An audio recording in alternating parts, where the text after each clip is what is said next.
Stoke City Football Club. When you put them into YouTube, you get highlights of the championship, Brexit football, and 4-4-2s with rainy nights down at the Britannia on a Tuesday.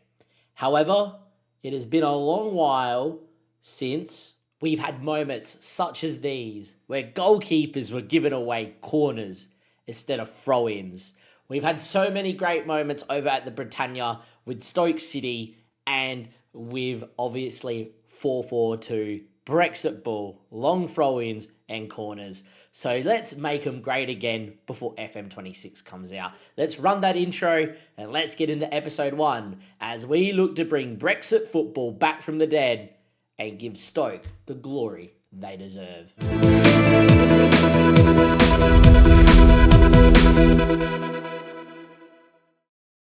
Welcome back everyone to another video on the YouTube channel. It is Damo and it is a save that I've been wanting to do for a while. We are off to Stoke City and it is back to Brexit football, baby. A 4-4-2 and we are looking to take Stoke on a very quick rebuild before FM26 comes out. What we're going to do is focus on building a 4-4-2 Brexit light tactic with the long throws and the time wasting and the big and small man of yesteryear that saw Stoke go and establish themselves as a Premier League club for many seasons before their relegation. What we're going to do as well is build a couple of other tactics where we have to maybe go for games that we're behind in, and we are going to see how far we can take this team in a short space of time. As of filming, it is the 15th of the 9th, and on November the 5th for Australia, but November 4 over in the UK, the FM26 database will be released and the game will come out. There will be a beta beforehand, so we've probably got about a month to try and get Stoke up to the Premier League, and who knows, maybe in the 4-4-2, just win one. It's going to be a hell of a ride. We're also going to be doing this over live on stream, so if you hit the subscription button down below, while you're there, give this video a like, of course.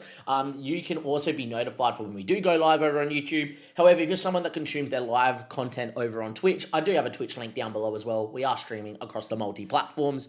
Thank you, though, for those that are watching and have subscribed recently, as we have released a few different videos out on the channel as well. But today, we're going to be building that tactic. We're going to be bringing in some transfers as we look to assault the championship in Season 1. And look, I know that in real life, Stoke probably wouldn't get promoted, but for the sake of this save and this rebuild, let's try and target those playoffs and maybe just dream the Premier League dream. Pre-season is over and we have the championship beginning. It's the 5th of August and we are ready to do battle at the Bet365 Stadium. I still call it the Britannia. And we've got Middlesbrough on the opening day. We're going to, of course, give you this game here as a bit of a live com, which we're going to do throughout the episodes, of course, as well. But we've got a few things to discuss. Firstly, season preview. They are predicting us to come 13th. And that's the team that they predict for us to play in 4-4-2. I do disagree with some of it, and we're going to go through and give you the tactic in just a second that I am playing, plus the secondary tactic, plus probably the key players to watch out for as well. Secondly, you're probably thinking club vision. They actually want me to play attacking and possession-based football. Attacking football, yeah, the 4-4-2 that Stoke played was considered attacking in a different sense, not the free-flowing attacking football, but, set pieces, real heavy, minded on being attacking in the right moments. So I could maybe do that. Possession football, out the window. I ain't playing no possession-based football. If we got possession, it's because we're dominating. Simple as that. Signing players for under 22s, I will do this in the future seasons, but right now to get out of the championship, we'll be signing anyone that we need. And they want me to finish top half. I think we could go up with the team and the system we've built. And the reason as to that, pre-season form. As you can see here, we've had a bit of a longer pre-season. We drew to Legia in our first game, beat Western Supermare comfortably, beat Genk 4-0, and there's, I want to show you the goals of the Genk game to kind of highlight what's going on. STVV, Blackpool, we beat. Bradford City, we, of course, beat as well. And those are two teams in League 1. We're not in France. 3-1, we beat Blackpool away, and 2-0, we beat Bradford City away as well. So those are two nice away wins in pre-season that really show that we are better than the teams in the division below us, which we should be. In terms of the system and the key players, we're going to bring that on the screen now. And this is the Brexit City 4-4-2. I've got test because obviously you load in, you want to see how the system goes. And then we'll talk about key areas for transfers and how I've botched a transfer already. In terms of the system, it is a balanced system, which I think allows us to switch into attacking, cautious, etc. when needs it. Some non-negotiables in my system if I'm going to do this. It is going to be a very wide because Stoke were naturally wide with great width. Focusing play down the left and the right because Stoke did focus play down the left and the right to win throw-ins for the long throw, win corners, whip balls into the box of the big men, and hit early crosses, which I think is awesome as well. We obviously play in a more direct manner with a higher tempo, and Stoke were the dark arts back in the day, and so we're time wasting for minute one. That means goalkeeper, take your time. That means, boys, you get a corner, take the extra few seconds, win a set piece, by all means. Proper Brexit football. Start eking the clock from minute one. What I've seen in preseason, this system will, against the weaker teams in the system, still look to play and score. And against the stronger teams, nullify them, even though we give away some of the ball. We have built a second system, which I'll get into and why we're doing that as well. We also play for set pieces, which is huge. Obviously, win some set pieces. We've got some pretty good dead ball with Aaron Creswell being part of the team. And there we are. In terms of what we're doing, we're not counter-pressing or regrouping. If we're regrouping, then we're going to get our wingers being too deep to probably impact the game moving forward, which, you know, we have to have something like that. And our strikers may come a bit too deep because we have a very low line. But if we do win the ball, counter straight away. You know, Stoke, back in the day, if they did win the ball, was straight into the 9, straight into the space, etc. And in the theme of the dark arts, got our goalkeeper on, slow down the pace and just kick it long to the big boys up front, and we'll deal with it. In terms of out of position, we are on the lower block with the lower line, getting stuck in with no much pressing, trapped to the outside, and you're thinking, why is that? And invite crosses. We got big centre backs. We're Stoke City. My mantra throughout this day is we're going to sign big tall centre backs, big full backs if possible, etc. And so we're happy with the ball coming in the box. We'll defend that box for our life. We'll clear it away. We'll make it very hard for the opposition to play through our lines and either force them to shoot from distance or whip balls into the box where we should be favourite to deal with it. And for what I've seen in preseason, even though Victor's only 6'1" in goals, he can claim a cross. So pretty happy with that. That is the system. Just getting it wide, put it in the space, whip it in the box, taking time off the clock, and being very compact on the edge of our area. Typical 4-4-2. In terms of the other system that complements it, it is the attacking system, where I've used this in preseason. A, 10 to 15 minutes before halftime to try and nab a goal. B, in games that we're absolutely dominating in. And against Genk, we actually stayed in the defensive system, or the normal 4-4-2 Brexit Stoke, moved to this system before halftime, scored 2 goals, stayed in it, scored another 2 goals, 4-0 up, game over. This system focuses on trying to keep the ball a touch more by being standard, but at a higher tempo. Still looking at the width for the 4-4-2 with wide and whip the ball, play for set pieces, and I allow the players to be a touch more expressive to kind of drop into the half space if needed. Everything else stays the same here, and just turn off the slower distribution. And in terms of the press, we actually get further forward. We get stuck in. We're not inviting wide crosses or anything because we are playing outside our box, so just being quite standard in the 4-4-2 lines and not trying to do too much. But we get stuck in, we press more often, we allow them to play it short, and then we have the 2 strikers with the banks of 4 behind them, and they're just going, okay, play out against us. I think in the games that we are dominant for, and for what I've seen at homes especially, this is a system we'll use a lot, and especially in the away games or games where against opposition that are going to be quite good, the first system is going to be what we're in. More times than not, I'm going to start in the first system, I think, as well, and I think it's important to make sure we're in the game, being Stoke City Football Club playing 4-4-2, get into the game, then look to nab those goals when needed. In terms of the player roles, I need a right back, has to be said. We do not have a right back, so we have a centre back going at right back, which is fine with Stoke City. That's all good. And then we'll talk about some of the other players in a second. Creswell is naturally more of an aggressive fullback, so in both systems, I've got a fullback on support, so he can get that further forward, whip the ball in because he's got a great left foot, etc. too. And what I've done on that side is Manoff is one of our best players in the game, a leading championship player with Premier League potential. He is left-footed, but I've got him on as an inverter. And the reason is he will come inside but still go with his left foot down the line, and it allows Creswell just to get that wider and a bit more space to whip it in towards Gallagher and Bosniak. Because we're distributing long for Johannesson, I also want him to get closer to Gallagher when we go long so he can win that knockdown, and while we've got Pearson in the middle of the park on centre mid on support to get close to Gallagher as well. And Zonzi's a new signing here is obviously legend. And then the winger on the attack, obviously, providing the width and the attacking outlet for the other side where the fullback literally sits. The idea is we're all going to have three guys at the back no matter what at all times, with a fullback that drops up, comes up, helps support, but drops right back in to make that four. And then we got the target forward because look, it's Stoke. Of course, you're playing a target forward. And because we're playing a target forward and one of the centre backs are going to be engaged dropping in, we've got a poacher on the last man on the other side. Do nothing and build up. You sit on the last man. We're going to be long into space anyway. I just want you to be there, just, second ball over the top, long clearance over the top, chase it down, get in behind, go score your goals. That is the sort of thing that I'm looking for as well. In terms of player roles, I've got everyone on tackle harder, as you can probably see here, and take some fewer risks with our centre backs. I want you to make sure you're keeping the ball. But yeah, and I got man off on take more risks out as the more flary player, being the inverted winger, where the actual winger is just whatever. I've got both wingers as well, being a 4-4-2 to mark the opposition wingers too, so the attacking midfield left and right wingers of the opposition, making sure they really drop into those banks of four, and you'll see that throughout highlights throughout the season. In terms of that is the team. I'm pretty happy with it. In terms of key players, Victor Jonasson in goal was really good. He's more of a sweeper keeper, but I'm not playing no sweeper keeper in this system. Phillips is on loan from Spurs and is going to be fantastic in the championship. Mainly be a decent player, but 6'4" and great pace. I think he's going to be exceptional. Gibson is our captain, just appointed him, and he's very well rounded, 6'1". Hits free kicks with power, so we might see him take a free kick, even though he's got 4 free kick taking at some point. Our best player in the game is Creswell.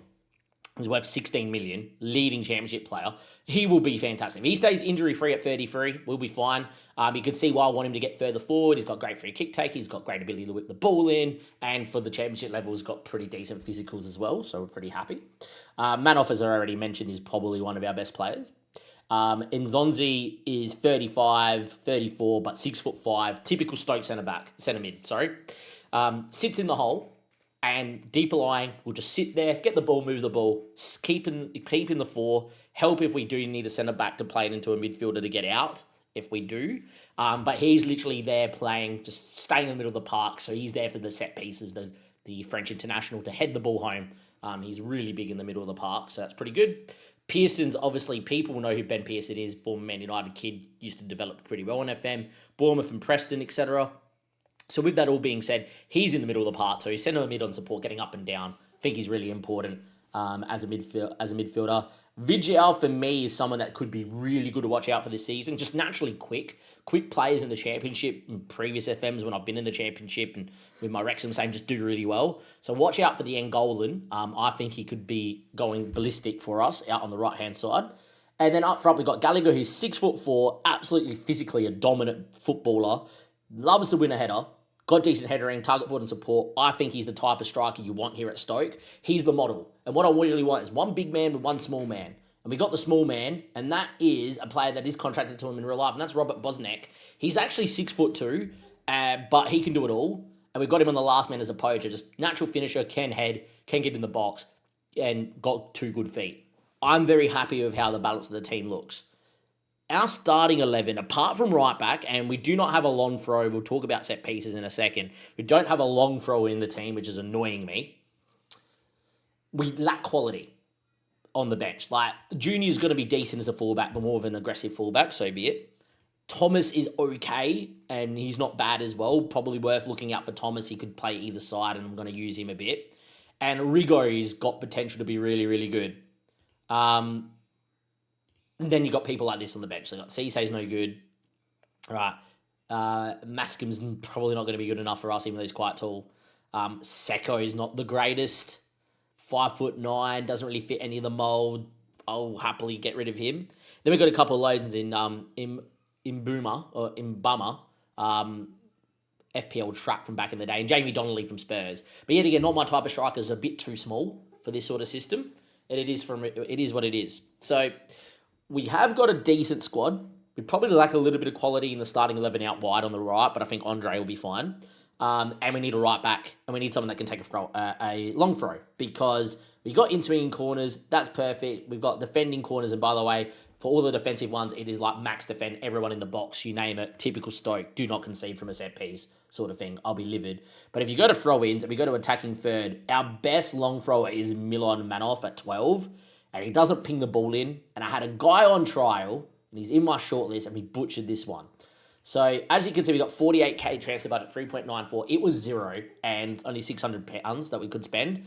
They put it all in my scouting budget, which was really annoying. As you can see, I've gone back the other way. And Christian Gamba, we had on loan. He is physically a dominant 33-year-old fullback, and he's got 16 long throws. For a season to get me into the Prem, get him in, he'll be doing a fantastic job. Unfortunately, we butchered this, but he's now ready to talk to us, which I'm pretty happy. So I'm pretty happy with that. Try and get his wage down here a little bit. Beautiful. He actually wouldn't take anything less than 12, so that's pretty nice.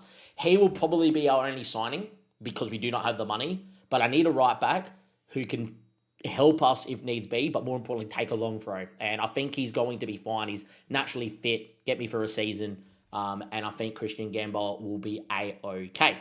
What we'll do now is we'll go into the game here against Middlesbrough, break down what happens, and then after the Middlesbrough game, we'll get to the end of August, show you what's happened with the transfer window, if there's any ins or outs or anything, and plan our next episode from there.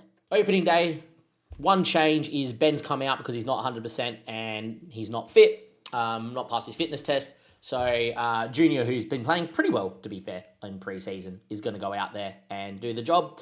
Let's go into the match and see how we go here at home to Middlesbrough, who are predicted by memory to do really well in the season preview. Yeah, come 5th and be in the playoffs. That's kind of where I'm aiming. I want to come 5th or 6th. And let's see how we go on the opening day. And you'll be here with all the highlights, guys. First highlight here, Gallagher's gone through the back of his man here. They're down to 10. With them being down to 10, I'm going to keep in this system for now, and we'll change the attacking system about 35th minute. But they're down to 10 men. Matty Target, early set piece for them, and Zonzi doesn't win it. Looked like a penalty. We've given away a penalty against 10 men Middlesbrough. I don't like the layout here. It's hard to see their kit. Whittaker, put them 1-0 up. We are 1-0 down to Middlesbrough on the opening day. We have conceded a penalty to 10 men Middlesbrough. Interesting start to the season, has to be said. Another set piece for 10 men Middlesbrough. We just moved into the attacking system as this highlight came in, so we haven't seen that change. Obviously, against 10 men, we're going to go against them and try and, go a little bit more aggressive. Hackney's free kicks over the bar. That would have been disastrous to be 2-0 down to 10 men. Long throw highlight. Manoff has not got the best long throws, but if Nzonzi can flick it on, it would be huge. Holds it up. Pearson hits. That's a great goal from Ben Pearson. Long throw, top of the box, 1-1. Brexit footy's back, boys. Not the greatest long throw, and ideally I would like it to be a flick-on too, then a flick-on header in the back of the net. But that's a strike from Ben, and that is 1-1. And we are back level. And a highlight for Creswell to whip in right on halftime. This would be typical Stoke to score from a set piece right on halftime. And it is. It's Ashley Phillips. Great ball, out-swinging ball from Creswell. We have out-swinging and in-swing quarters set up. It was an out-swinger to the middle of the penalty spot. And Ashley Phillips, the man on loan from Spurs, puts us 2-1 up right on halftime. Superb. Bangura's throw in. We've picked it up here. And it's Ben Pearson. Ashley Phillips now. Ben looking over the top. What a ball. Options coming. It's an own goal from Fry. That's the Brexit football we know. Pop a ball into the channel out wide. Look at the long ball here from Ben. We don't dilly-dally. We don't play it around the back. One touch in the channel. Vidgo, I told you to watch out for him. He's quick. And Fry probably had to go to touch, or else it was going to be Gallagher at the back stick. And, well, he's tapped it into his own net, and we're 3-1 up. And against 10 men, we should be home. Thomas has picked it up. We've moved back to the balanced, defensively minded system. A bit more time wasting, especially since we've got a 3-1 lead. Rigo, who's one of the signings. Mbwema scores. He might have been offside, though, I reckon. And it is. The flag's gone up pretty quickly in that target forward on attack. We didn't get to see the lines, which always conspiracy theorist. To me, that means he's onside. But anyhow, our right back's done really well. Need to learn his first name. Thomas. Bosniak. Manoff driving inside in that averted winger role. Nzonzi. This is not where I want to see Nzonzi go. Thomas can whip it off the bench there. Bosniak finishes. It's 4-1. Even in the balanced system, which you guys can see in my behind my face, it's the balanced 4-4-2, not the attacking one. We still look to move the ball when needed. We are against 10 men. Thomas, one touch, get it into his feet. Another low cross instead of a floated one, but that's fine. And Bosniak scores a great goal to start his campaign. Approaching full time here. And we have won on the opening day against Middlesbrough, who are predicted to make the playoffs. We have won 4-1. I will say they had a red card in the 20th and then scored a penalty against the run of play. The attacking system, as you guys saw, can really go at teams, which is great. But I love the fact that we could be in the balanced system and still score too. I love being able to start in the balanced system a little bit more time wasting. Get yourselves in the game. Typical Brexit mentality, Get in the game, get yourself a foothold, and then see what you can do tactically to get into it. And against stronger opposition, or if Middlesbrough had 11 men and especially away, we probably would have stayed in that balanced system like 70, 75th, and then look to go after the game, depending on what we needed in the table. But a great performance there. We have won 4-1 on the opening day, and we'll be back in a second with the end of transfer window to recap if we do make a sale or a signing, and recap obviously how we started in our first month in the championship. We are at the end of the transfer window, and let's recap how things are going. We have made one official signing in charge of Stoke, and considering we have this news press conference, things haven't started particularly great over here at Stoke. However, we'll explain why that is. We're looking to obviously need to win against Oxford because they're saying we're struggling to start the season.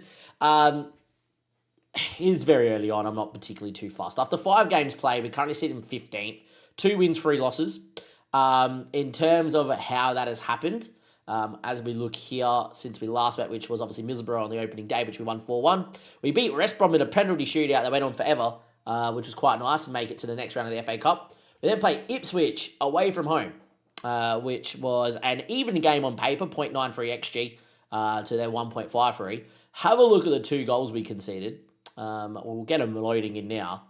And basically, long story short, at home, we look pretty damn good. Away from home, we can't string more than a couple results together. Game was on the line, so we decided to clear it into Gibson. Gibson decided to clear into one strike, and it fell to Hurst. And the second one is Hurst just goes on this mazy run, which is pretty good. And then he shoots, and it falls straight back to him. So we conceded 2 goals, one which was a clearance into a striker that falls to their striker, and the other one's a tackle that falls back to him. Pretty jammy. Ipswich are predicted to go back to the Premier League on this database, even though in real life they're struggling a little bit in the Championship. They're predicted to come third. So, yeah, it is what it is. We then beat Sheffield Wednesday at home 1-0, which is a pretty good result. As you can see, though, 3.25 XG. Started in the balance system, went to the attacking system, dominated in the attacking system, went back to the balance system to hold on, and we did win 1-0, but XG-wise, we probably should have scored a few more goals.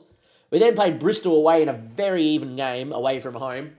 And as you can tell, we had 12 shots, 3 on target, exact same as them, and 1.38 XG, going from the balance to the attacking system. Unfortunately for us, couldn't put the ball in the back of the net. So away from home, a trouble scoring is maybe something to note. And we're very unlucky to probably have conceded in the Ipswich game, and unlucky not to get a point here against Bristol City. Then we played Leicester, and Leicester have played 5 games, won 5 games. They've already got 14 goals for.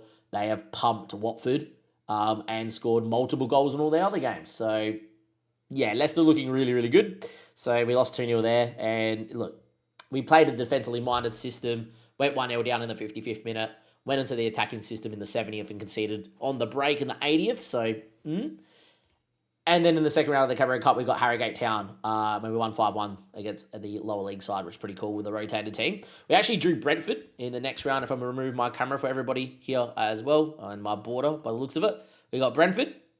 So expect to lose that game in the Cabaret Cup, but that should keep the board fairly happy. The board are happy that we're being competitive, and they like that we're on course to work within the budget. However, we are 8K over the budget because of the one signing we made, which I'll show you guys. Is Christian Gambon, who wanted to come in, yet to have a long throw highlight, and he's yet to have a great game for us. But look, I expect him to do better. Ex-Bundesliga player, he'll be fine. Which means that at the moment we're doing okay. In terms of the data hub, though, because we do have that all loaded here, we should be currently sitting in 10th. We're 3 goals under our XG. We're 1 goal under our XGA, which is important for Stoke. Playing Brexit football should be under. We are 1 point off where we should be. So we should be in 10th, which the board will be happy with. If we look at our scoring, we have low scoring and high non-expected goals. So we're expected to score 1.66 goals a game, which is more than what Leicester are predicting to score. Just Leicester are scoring all their chances, and we're not, so probably lack of quality in goal output, as you guys can see. Expected goals per game versus expected non-penalty goals per 90. We are high, but we're defending not particularly well. Our expected goals is a little bit too high against us, so something to note.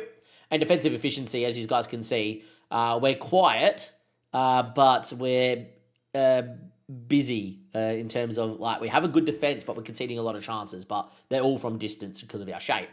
So what you can make out of all that ramble is a couple of things. We lack a little bit of quality going forward. We kind of knew that with the squad, considering where we're predicted. We are having a lot of chances of not being able to score because of that. And defensively, we're giving up some chances, but teams are finding it hard to score against us, apart from Leicester, because of where they're taking their chances from. Fortunately for us, though, away from home, we just copped it against Bristol, copped it against Leicester, and copped it against Ipswich, which puts us in a position where some of the press are questioning our ability as manager of Stoke. What we're going to do, though, that will be the end of the episode. So if you made it this far, thank you very much for watching over here on the YouTube. Links are down below to come and follow the Chasing Rank FPL channel, which I do an FPL channel with Paulie and Dom. And we will be live on stream every Tuesday at 8 p.m. Australian Central Standard Time over on the Chasing Rank channel.